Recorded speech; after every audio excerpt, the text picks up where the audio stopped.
don't fall. That's when you know you're gonna go dry. And the rain don't fall. That's when you know you're gonna go dry. And it won't do no good to be crying out loud, babe, or cursing the sky.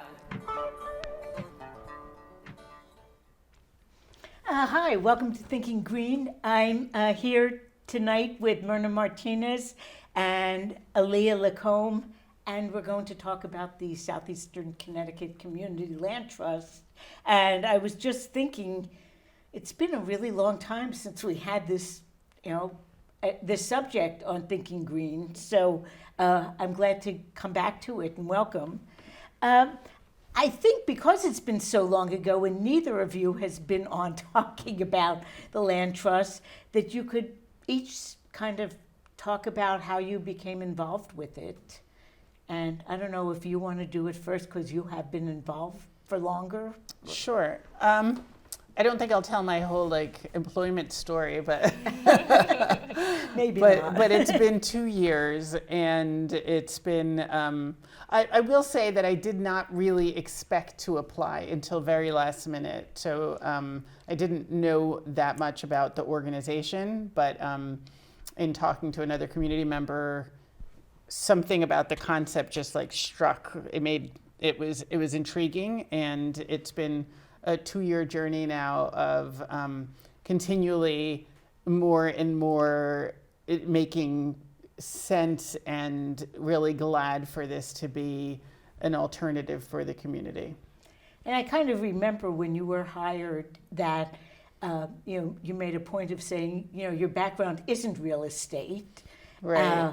But it still was community building, and it seemed like a good fit in a lot of ways. Right. Well, yeah, I think that's an interesting connection for the two of us, because I mean, not she's not a teacher. I'm a teacher by training, and had no background in real estate. But like I said, the community concept made sense to me. And then when we interviewed Aliyah, the biggest selling point was her perspective on looking at community and really wanting to connect to so many aspects of community, and your understanding of what a community land trust is. So yeah, I think the community piece is what brought many of us together, not necessarily the background and maybe deep knowledge of a concept, but more of maybe an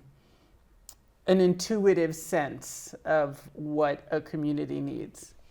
And we do live in times that it seems particularly important to be focusing on what we can do as a community, because it seems as though traditional institutions are more and more failing to do what's needed. Yeah, I mean, absolutely. And I'd say that, at least from my perspective, that there's always been a lack of attending to a certain amount of our societal needs, and therefore, I guess that's why we have this system in the United States of nonprofits taking care of certain portions that perhaps in other countries it gets taken care of by the government. Yeah, some extra challenges involved when Yeah. it's nonprofits, but I guess we do have to do what we have to do. Yeah. So Aliyah, you are relatively new with the organization. What drew you here? Yeah, it's been almost probably over a month. What drew me was I was working in a lot of organizations that were grounded in community work, and I was coming back from a trip volunteering in Ghana, and I was actually going back and forth. I was like, I don't know if I want to work yet. I wanted a couple weeks to just chill out, and I seen the listing. I was reading it, and I've been following the Community Land Trust for a while on Instagram and just been following up with them. And I was like, this seems right. And I just shot my shot. And I was like, And yeah, I kind of landed the job, and like it's been great ever since. I feel like at home already. That's great. Mm-hmm.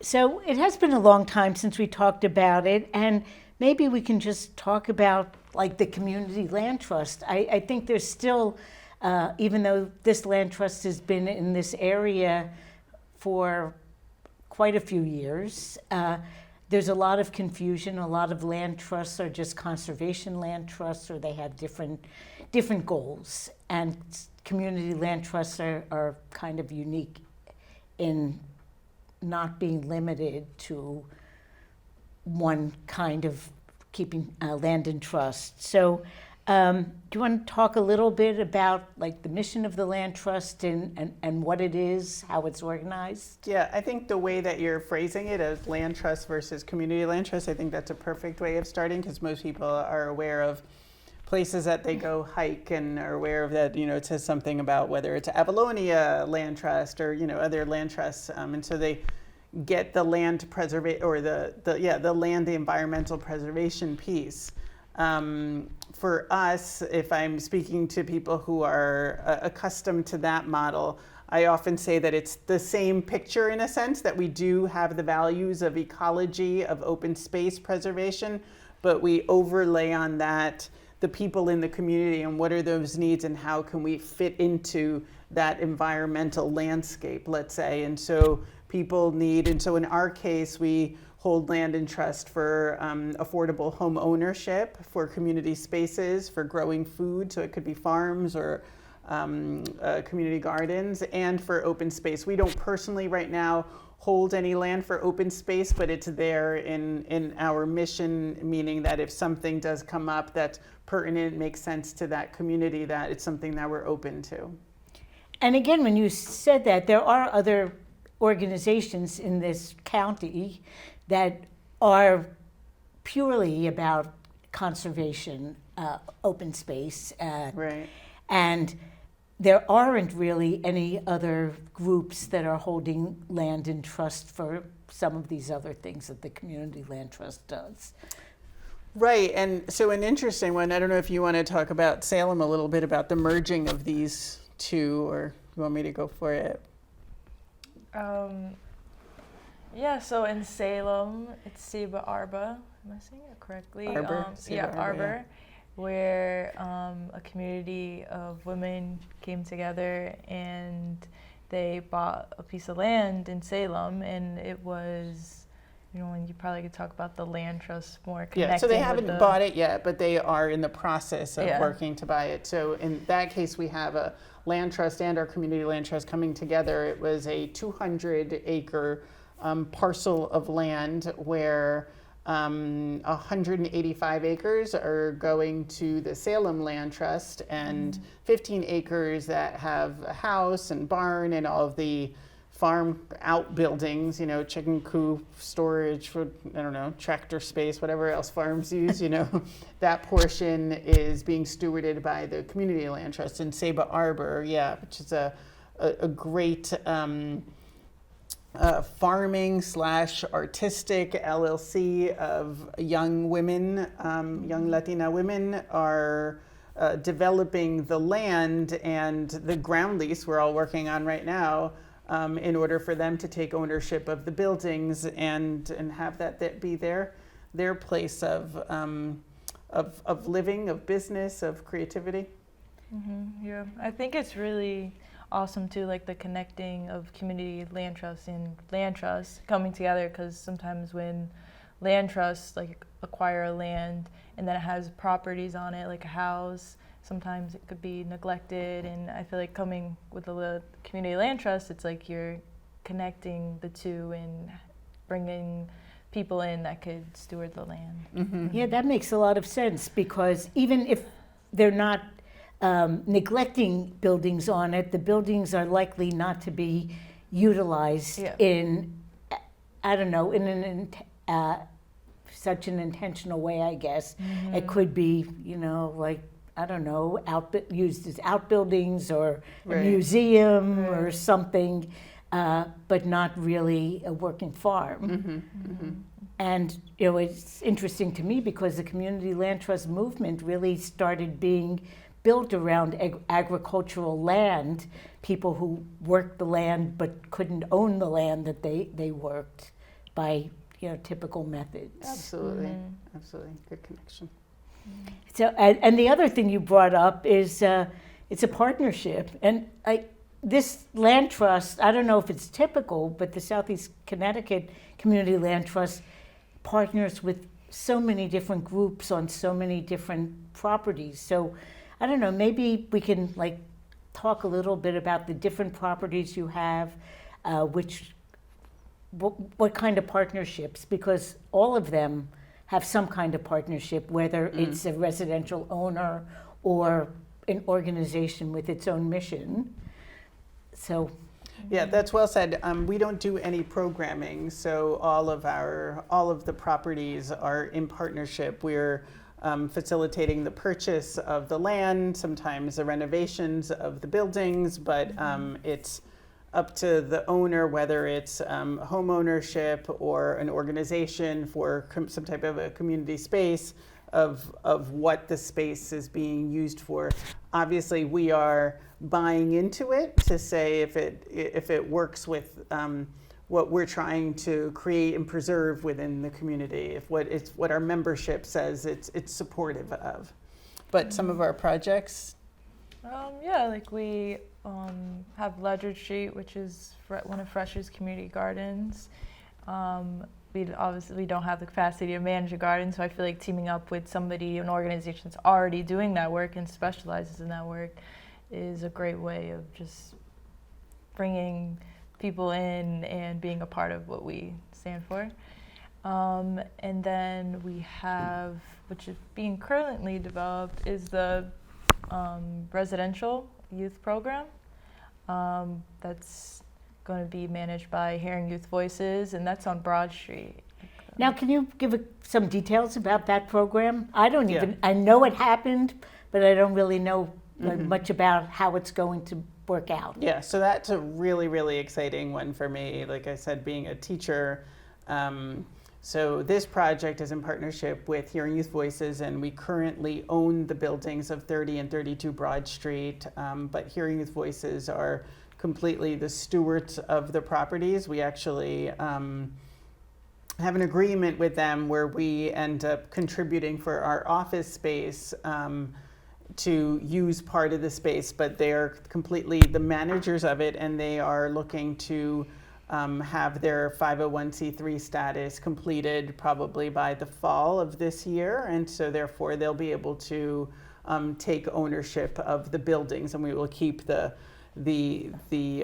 ground lease with them. But what they are creating, part of the buildings, probably most of 30, part of the buildings will be organizational space, like their current programming as youth advocacy. But the exciting new program is that they have, in their many years of working with young people, have recognized the need for housing for their young people. They've come across a number of young people that were housing insecure and wanted to create a residential youth program where their young people could stay from 6 months to 2 years and are contributing into the functionality, into the cost of the household, but they are learning financial skills and life planning skills, and part of their financial contribution gets put away for when they leave, so they have their savings for their next endeavor. And so hopefully it's their savings and also their building of skills. And so they will live in communal fashion over at 30 Broad Street. We have had some great renovations there, a big communal kitchen downstairs, 2 kitchens that got merged and created as one. I can't wait for you to go see it. Oh yeah, that'll be it looks fun. Beautiful. They've uncovered a chimney, a big chimney, just to create some really big open kind of sit around or communaling. That's wrong. Yeah. That is could wrong. be right. It's now a word. Communaling. Can someone correct me, please? I don't know what the right word is, sorry. gathering in community around the fireplace. So anyway, it's becoming a really beautiful space for, hopefully, for young people to be able to be in residence and develop their skills and be able to move on into the community after having been held and shepherded in such a manner in that space. Well, as you were talking, I was thinking of two things. One, as you know, everyone who's listened to me recently knows that affordable housing is a very hot topic in this town. But a lot of the kinds of affordable home ownership we see are really out of reach for the most housing insecure people. And this seems like it does address people who really could have extreme problems with housing without a program like this.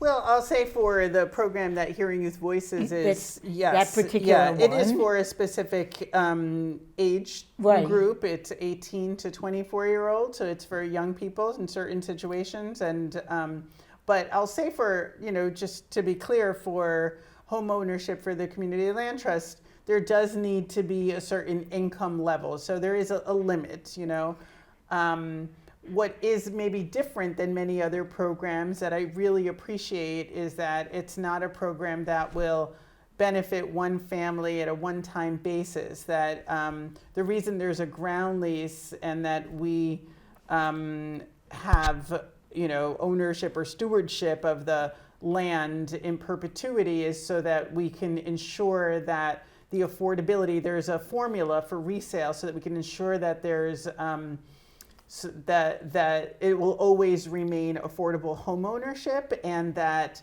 people who are buying into are those who fall within the category of being able to benefit and in need of a little bit of this situation. Yeah, that said, though, rental prices are so high Yes. that most people who can afford to pay their rent should be able to have access to ownership. You're right. Because even before COVID, I think the first show we did on the subject, Mo Connaughton was on, and she had done a lot of research about renters and owners, and renters were paying more than owners for a roof over their head. I've seen this in my lifetime. Yeah. The house I grew up in, my parents bought it in like 1951 for maybe $12,000 or $13,000. They lived in it for 20 years, and they sold it for, it was less than 20,000, maybe 18, 19,000. So it appreciated, but it isn't like people now or corporations now that might buy a house, for 100,000, triple their investment in 10 years. Right. So housing has kind of become not just about where you live, but an investment opportunity for a lot of people, and I think that's really skewed the market and not to the good of people who need homes. So I mean, I think there's a couple of points for that you bring up. I mean, I think it still is for CLT homeowners an It investment is. opportunity, and I think it's important because Right. we do, each of us want to develop security for ourselves and our families, and so there is that opportunity, but there's a limit in order to keep the affordability in perpetuity. Right. So the other piece that you brought up about renting, or that being a homeowner is perhaps less expensive than renting. I mean, home prices have gone up so much that in some cases it's not the case, but Right. as you said, also renting prices have gone up. And I think the important thing to keep in mind is that perhaps at the buy-in time that it might not be right. Less expensive, but home ownership prices do continue to rise, and your mortgage rate tends to, other than some smaller fluctuations of Right. taxes and insurance, it tends to stay within the range more steady. And so Right. there comes a time where, yes, rental prices have gone up significantly and your mortgage price is pretty stable. So it Yeah, is a once good, you another buy good in. long-term investment. It yes. is, and there Yeah. are still tax write-offs for mortgage interest, which renters don't have on Right. their rent payment, even if the rent they pay goes to paying the owner's property tax, perhaps. Right. And just going back to one other thing, that when you were talking about the Hearing Youth Voices program, there is an article, I don't know what a magazine it was in, but it was called something like "What Modern Housing Policy Could Learn from the Movie Little Women." I always share this, and one of the points they make is that having different level houses for different income level people is actually a good thing. That zoning has created a situation where people who live on one block are likely to have similar incomes. And in Little Women, it's like they're a middle class family and they have one neighbor that's wealthy and they live in a mansion, but the owner is very lonely. And then they have another family, in the other direction, that lives in just a little bit more than a shack. And it talks about how people of different incomes really do all benefit from knowing each other. But another one of the lessons is that boarding houses really do have a function for some people, like people just moving into a city, people just getting started, they get the community, they don't need a whole lot of space or fancy amenities. And it seems like, I don't know, this Hearing Youth Voices program is sort of bringing back that sort of experience for people whose lives are at an age of transition. That's interesting because, that the houses until recently belonged to St. Francis Right. House, which is somewhat in keeping with the spirit, I think, of the houses, because it was a communal living Right. situation, different demographic, but Yeah, although it was a lot of people who lived there temporarily who were in kind of transitional points of their life. I think about some of the people who lived there and then moved out into a different, more permanent kind of living situation. right. So anyway, that's an interesting part of it. Yeah, I'm just thinking about your point about people benefiting from what I hear is diversity, economic Right. diversity, right? And I'd say that's probably a valid point for so many areas, right? And why so many of us have a certain draw to cities because of the different offerings that are there, whether it's diversity in the people that are around you, but also offerings in, art and culture, just different, pieces to what society can give to us, Yeah, when I'm talking to people, either here or like on planning and zoning, it seems like I can always tell which people grew up in real cities, because we city people have a very different view of what New London's strong points are, and than people who grew up in little shoreline communities. I don't know, some of us like that sort of gritty creativity that, there are people in our city who don't really appreciate that so much, and they want it to be more like, I don't know, like Clinton or, Guilford or whatever, a shoreline town. So it's interesting to me that I'm always glad to see the city influence. There are a lot of us from Philadelphia and New Jersey who settled down here. I do have a slide that shows the mission of the Community Land Trust. It isn't really that long, but I think it might be worth looking at just what? You want to read it, Aliyah? Yeah. So our mission, the Southeastern Connecticut Community Land Trust holds land for the development and stewardship of permanently affordable housing, land for food production, green space, and facilities for community organizations. We support access to affordable home ownership, advance community development, promote social justice, and further neighborhood revitalization. I can't speak. Yes, thank you. And so one of the places that you didn't get to yet of the holdings is your partnership with Ledge Light and with the place on Garfield.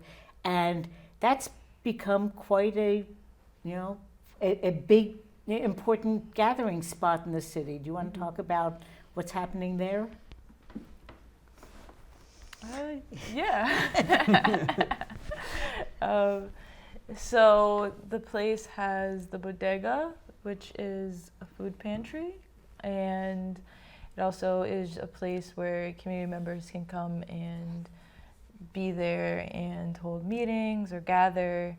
And there actually is really cool art there if you haven't checked it out yet, which I might have put my hands in it. Yeah, so there's a cool mural that John Sargent has painted that's up. And yeah, it's really cool, colorful. I forgot do you remember the other artist's name that did the window mural? She was a Latina woman. She works for Ledge Light. Because you put me on the spot. Yeah. I don't remember, but there's a beautiful window mural now, which is gorgeous. Yeah. So that project is interesting because typically we're looking to work with individuals or groups that need a bit of a supporting hand, on the lower income side. And Ledge Light Health District being a quasi-municipal entity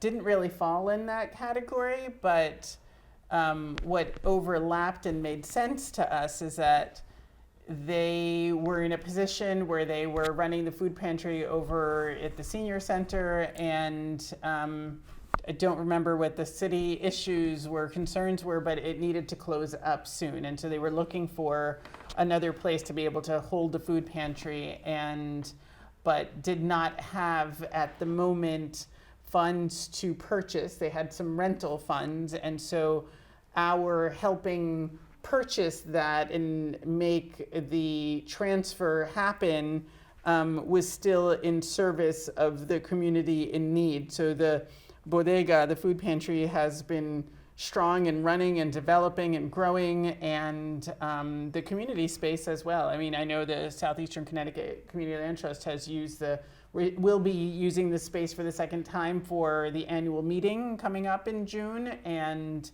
we've held plenty of chapter meetings there as well as other meetings, and I know Fresh has held meetings there, and the People's Budget, and I mean numerous of organizations and groups have been able to meet there. So I think it's been a very successful space. Like I said, we don't do the programming. Ledge Light Health District does in partnership, probably I think with Fresh and with Alliance for Living. And so it's worked out wonderfully, and they will purchase the building from us 2 years down the line, but we will maintain the ground lease like with the rest of our properties. Wow. And that was probably not anticipated when the Community Land Trust got started. Right. I mean, so much of the opportunities, I mean, especially right now with the tight housing market, it's, we don't have the financial means to go in and compete and say we want that, we're willing to, bid for something. And we also, our financial accessibility takes time. We use a bridge loan. We can't react super quick, but what we've found out is that a lot of our opportunities come from partnerships where, in a sense, they're brought to us and the circumstances just work out. And so there is that community buy-in. That seems like a more attractive way to go. I have to tell you, it seems like every week Bob and I get a postcard or a phone call or a text from someone who says, how much cash would it take for you to sell your house to me? And it's like, why do you think I would want to sell my house to this nameless person or probably nameless corporation? Right. So yeah, it would be a very tough market to try to get residential houses in. But you do have some residential houses in New London. Yeah, we have two. One is our first house on Press Street, and again, that came about, it was prior to myself, but again, it was still from a relationship with people in the community who believed in the Community Land Trust and wanted to sell it for a little bit of a discount, tax benefit on their part, in order to help make this vision of community land in not on the speculative market, but in this alternative system in the community. And so that's our first house on Press Street. And what's interesting about that is that it's the only owner-occupied house on the entire street. And then we have Gorton Street, which again came from someone who believed in our mission, worked on it. Again, so it was an opportunity to take their time, take our time to make the transfer and all those situations happen.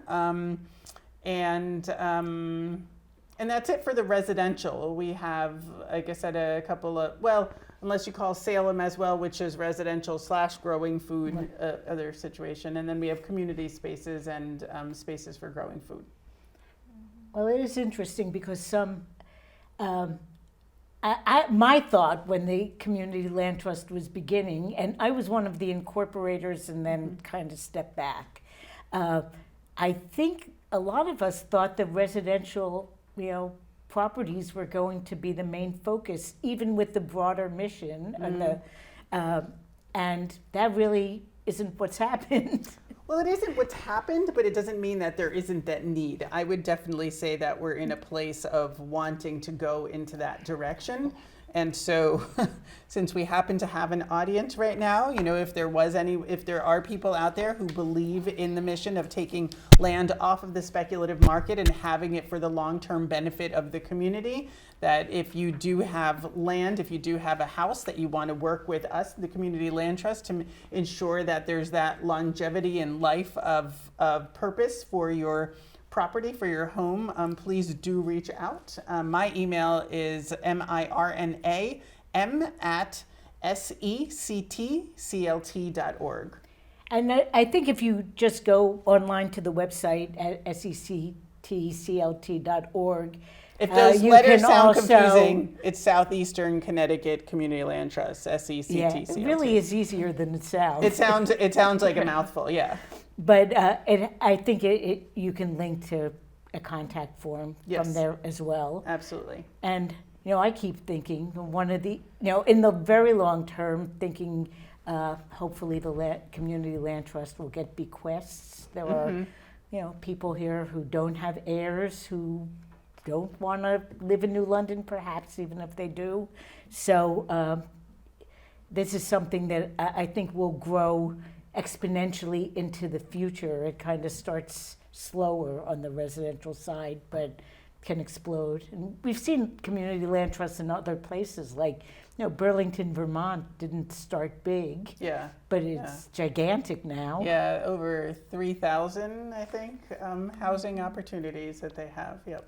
In all different shapes and sizes, meaning single family, multifamily, condo kind of rentals, all kinds of situations they have in Burlington. Yeah. New London has a little bit of zoning to work out to do quite what Burlington did. Because I made a slide, I wanted to quickly just bring up what is a community land trust, even though you really explained it in a lot of detail.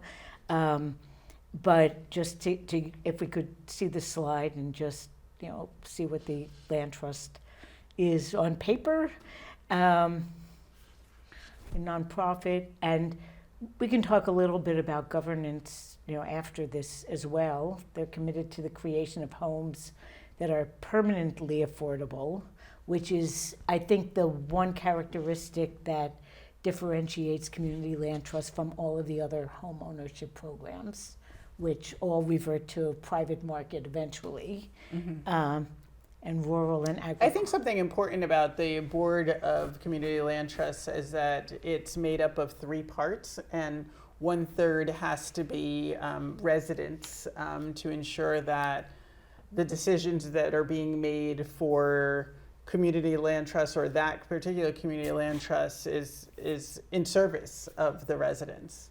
Another third is membership, and another third are public representatives. But to me, the residential piece is really important.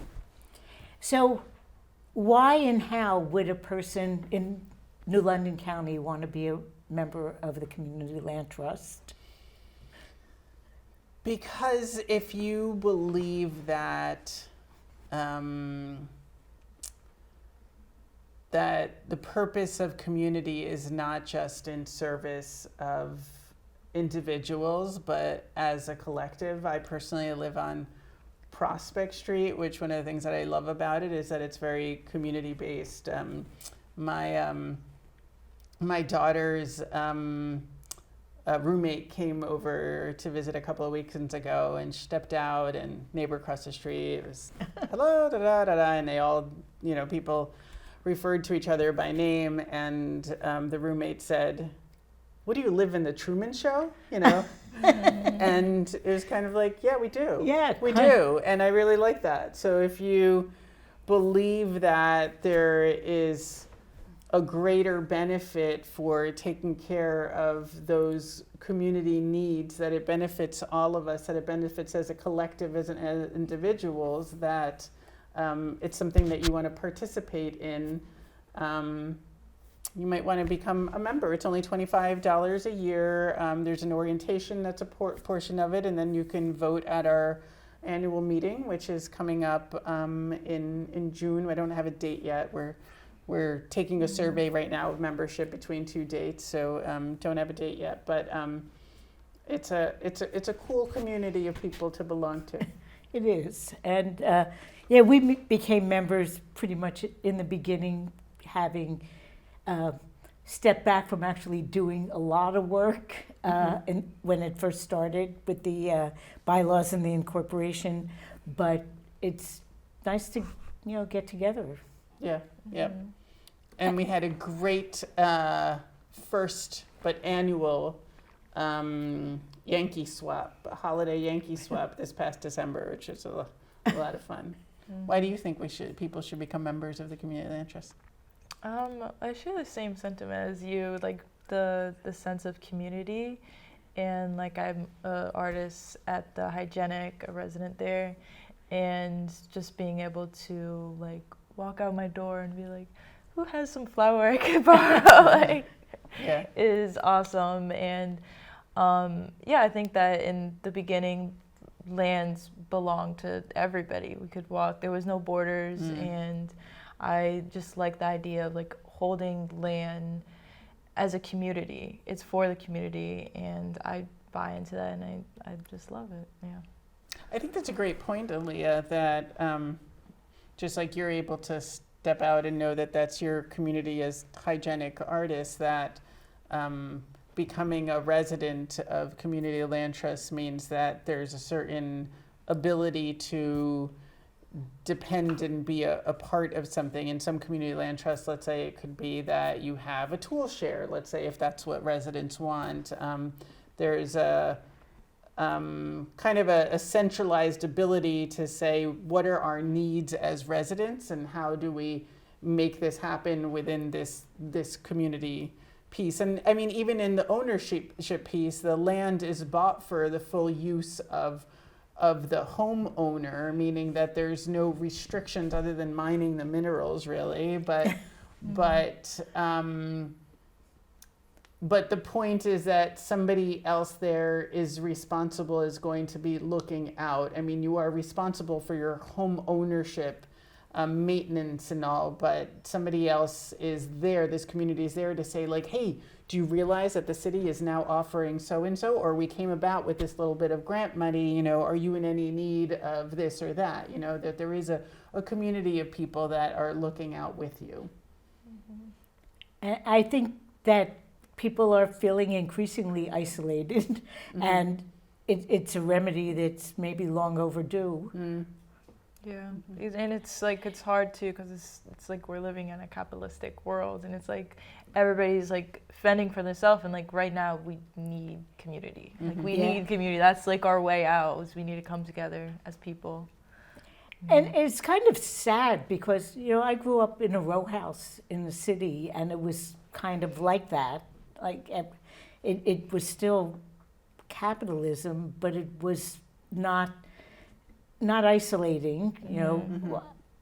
We had, I don't know, about 20 houses on, one street, and then a driveway, and then we had the back of another block of houses.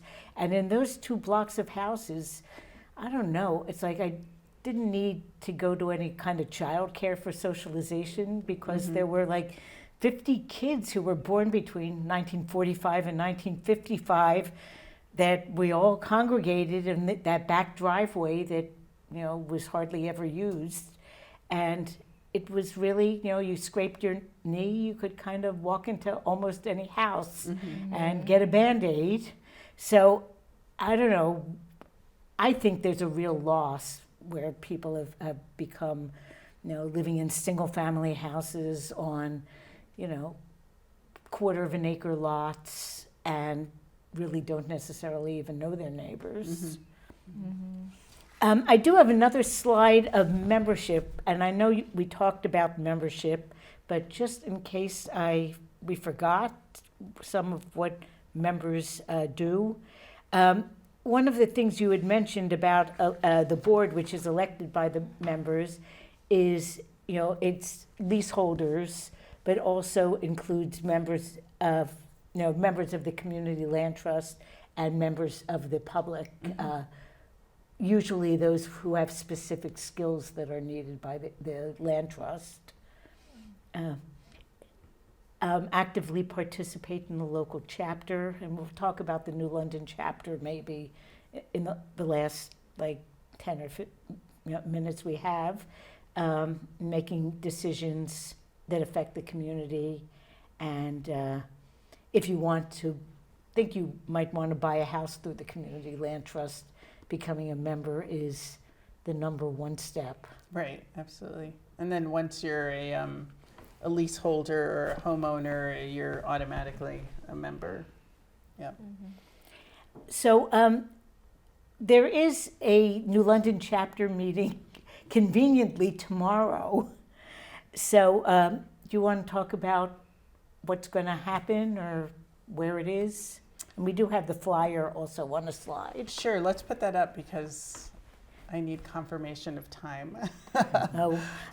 Yes, I have it. But yes, tomorrow is the reconvening of the New London chapter meeting, and I say it that way because it was originally once a month, a chapter meeting, and they have been kind of rebranding themselves to have a different model. They're going to be meeting 4 times a year with work days being part of the rest. I think you actually might be better off at filling in the gaps for me. But as the slide there says, the time is from 5:30 to 7:30. There is food. There's usually some really good food. I think this time it's from Fiddleheads. I know it's from Fiddleheads actually. Sandwiches, wraps from Fiddleheads. And if you do need childcare, please reach out. There will be childcare as well. Yeah, and I did go to a meeting with the New London chapter people, or some of us, and the idea was that having monthly meetings that were business meetings, we were just seeing the same people month after month, and didn't feel like we were making headway very much. So I think the quarterly meeting is sort of a business meeting, but there are more other activities and partnerships created between time. And we don't have a flyer yet, but I did want to mention that in 4 weeks, on Wednesday, June 11th, the New London chapter is also going to be sponsoring a program on accessory apartments or accessory dwelling units. And some of you who might have been following what Desegregate Connecticut has been doing, a couple of years ago, the state legislature passed some desegregating statutes. And one part of it that was relevant to New London was to make it easier for people to put accessory apartments either in their house or elsewhere on their property. And New London chose to opt out of the state requirements and ease things up a little bit, but not as much as they could have. And I think the program is going to have at least one person presenting who would put an accessory apartment within her home, and to look at different models, whether you put it in your home or on a garage that might be attached to your home, or whether you build another small building on your property, and what it would look like, what the costs would look like, and what the benefits could be for multi-generational or other kinds of family sharing in what is generally an R1 residential zone. Mm-hmm. So to me, it's kind of a subject that's near and dear to me, because I live on a block that is zoned single-family residential, but it's an old block. The houses were built between 1890 and 1920. There wasn't any zoning, and I'd say about, a quarter of the houses either currently are or have been two-family. And it's been a benefit, I think, to have that mix. The next door neighbor on one side, he's lived in the house almost his whole life. He's about my age. When we first moved in, he and his family were on the top floor, and his elderly mom was down below. He's still on the top floor, and now his wife's sister lives below. So it's been in the family for probably the whole 100 years since it was built, with different family members living there. That's so good for a neighborhood to have that kind of continuity. Yeah. So I think that's a wonderful topic, and I think it also points out to the Community Land Trust benefit of having the resource share, the information and resource share. That's a great one, and looking forward to other topics such as home maintenance. We had a little workshop on laying, I forgot the name of the kind of flooring, Oh, yeah, it's like a floating floor kind of thing. Yes. So we had a little workshop on that where we built our skills up to be able to do something like that. For someone like me who is not very handy, it was exciting and empowering, and I know that a couple of other people who took it also felt the same way. And so to have the knowledge or the skill base to be able to come together on issues around property and home ownership is another benefit of the Community Land Trust. It is. Now we have about 5 minutes left, and so I was wondering if maybe you both want to talk about different ways that people can be supportive or get involved with the Community Land Trust besides membership. Well, one way is, now that it's warming up, we will be having a cleanup day coming up soon. We don't have a specific date, but I could see that being one way of coming, checking out our Broad Street properties, volunteering at a cleanup day. Our 3032 Broad, we've had probably 3 or 4 cleanups. I don't remember. So like garden days where people, organizations, individuals have gotten together to move mulch, to move bricks, to just clean the properties up and make it more inviting. Donating, obviously, to make everything happen. We always need funds. And so, again, if you were to go on our website, sectclt.org, there's links there for membership or donating. And there's all types of way at being a community land trust where you can participate. It had a member who came in and helped to organize our closet, and it was a great help. Plants, right? Making it a cozy, inviting place for not only us to work in, but other members to come in and have meetings and participate is an important piece of it. Making it a home for all of us as membership and community and non-members community. So right now we're looking for plants. Yeah, this is a call for plants. Yes. This is actually what we came Plants here do you for. want? Well, we've been using the outdoor deck because it's nice. The weather's turning nice, and so the ledge there, we are in a busy street, so we've put a couple of things on the ledge there, but we could use a little bit more. There's a little bed in the back that Aliyah's been wanting to develop. There's plants to be able to give to homeowners or whoever, but plants seems to be one of our themes lately. Yeah. That is interesting that you mentioned plants, because you might know that the New London Pollinator Pathway Project used to have its money held by St. Francis House, and Riverside Park Conservancy recently got a few $100s from them, and what we were asked to do was make a pollinator garden in a location that helped connect Con College, Riverside Park, the old mill, St. Francis House, or 32 Broad Street. And so I think it's going to be Saturday, June 14th. We are going to be planting near, next to Hodges Square, that strip on Cole Street that's now burning bushes and those Japanese flowering cherry trees with pollinator plants. I don't think we can redo the whole part of it, but we're going to start, and it's sort of a connection of the pollinators from the north end of town to more like the center of town. Nice.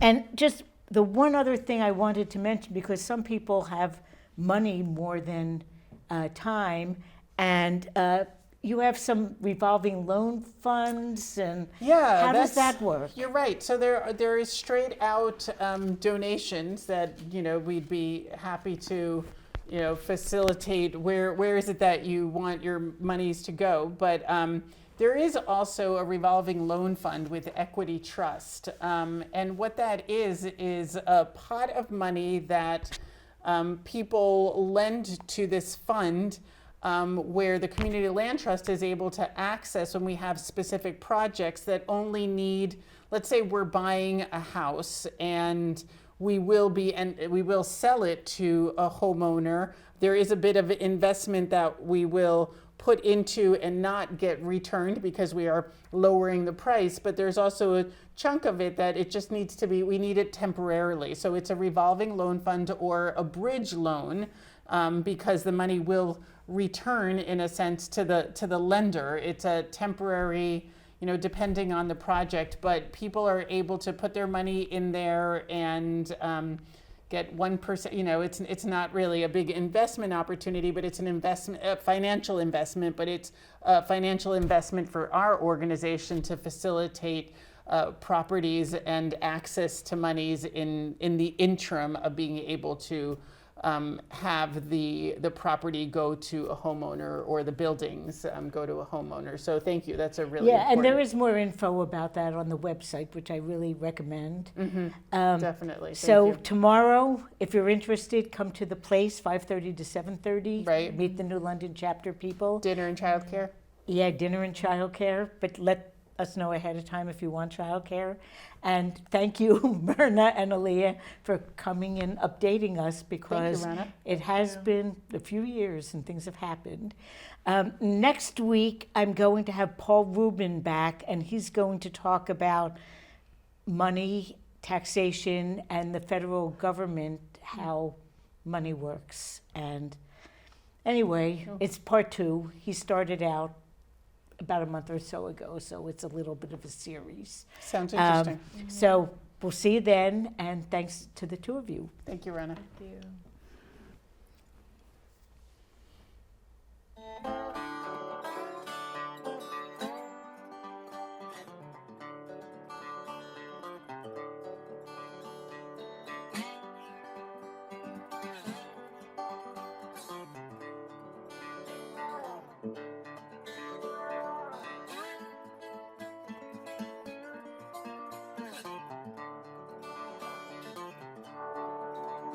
When the rain don't